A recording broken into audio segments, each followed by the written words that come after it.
Hello students, आज हम आपके लिए लेकर आए हैं बहुत ही इम्पोर्टेंट पॉइंट, राउल्ट के नियम पर आंकिक प्रश्न। बच्चों, अब तक हमने राउल्ट का नियम पढ़ा था लास्ट तक और उसके सूत्र तक पढ़ चुके हैं हम राउल्ट का नियम, और राउल्ट के नियम की कुछ सीमाएं भी पढ़ी हैं। तो अब हम देखेंगे बच्चों राउल्ट के नियम पर कुछ आंकिक प्रश्न, बहुत ही इंपॉर्टेंट क्वेश्चन है।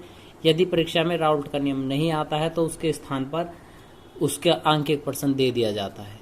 ठीक है बच्चों, देखते हैं क्या आपके लिए नया क्वेश्चन लेकर आए हैं। एक अवाष्पशील विद्युत अपघटक के 10 ग्राम को 100 ग्राम जल में 20 डिग्री सेल्सियस पर घोलने पर वाष्प दाब में 17.535 mm से घटकर 17.235 mm हो गया, तो इस विलय के अनुभार की गणना कीजिए।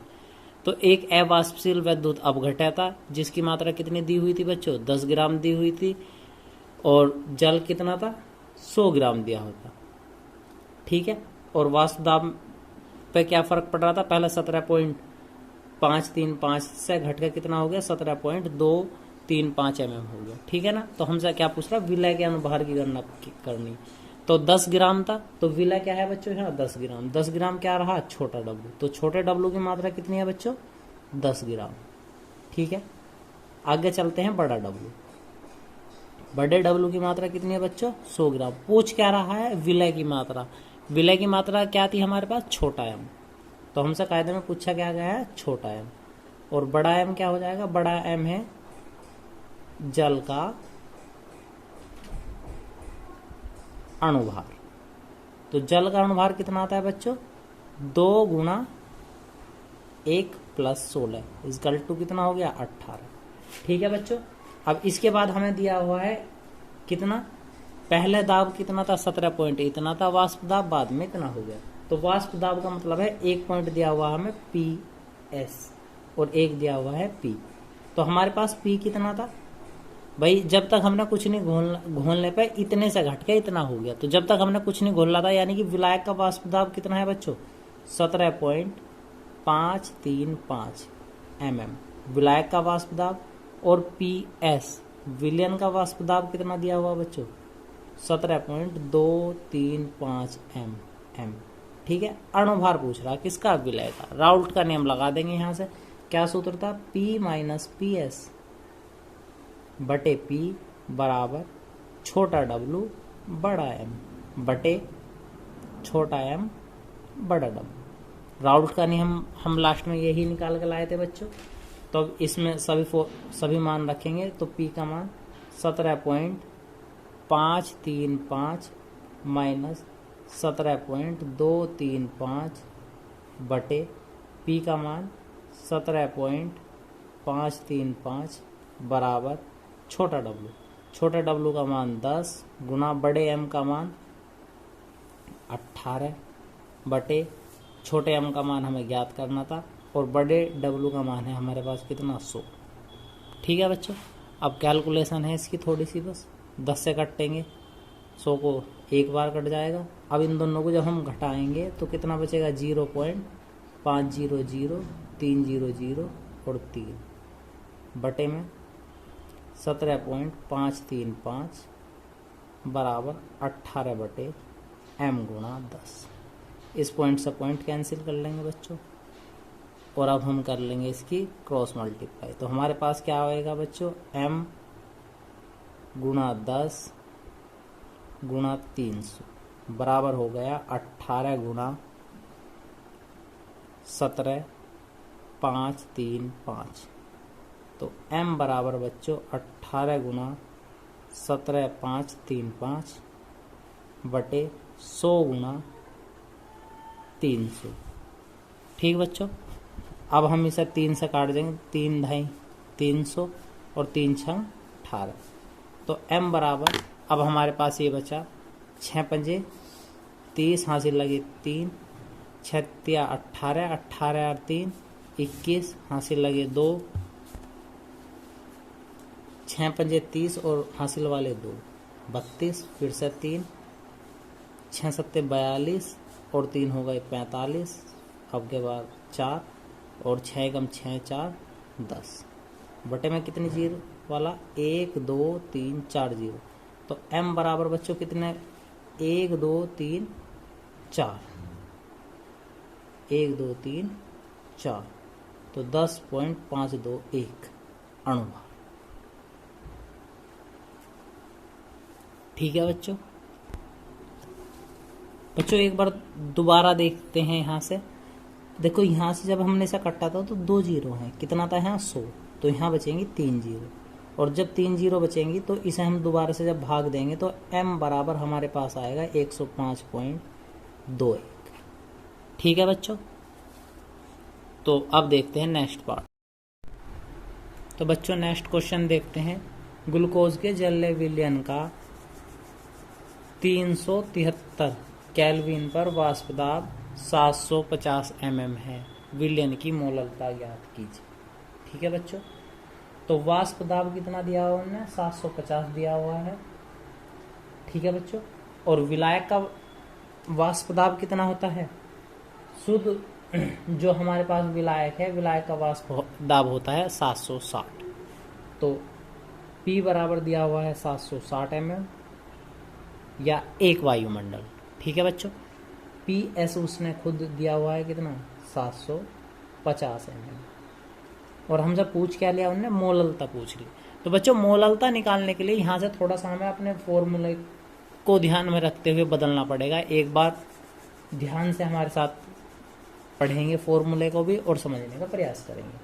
है क्या बच्चों, हमने फॉर्मूला पढ़ा था P माइनस PS बटे P, और सूत्र था छोटा W छोटा है बटे में, और यहाँ था छोटा W बड़ा M गुणा यहाँ बड़ा W। ठीक है बच्चों। इसी प्रकार था। अब हम जानते हैं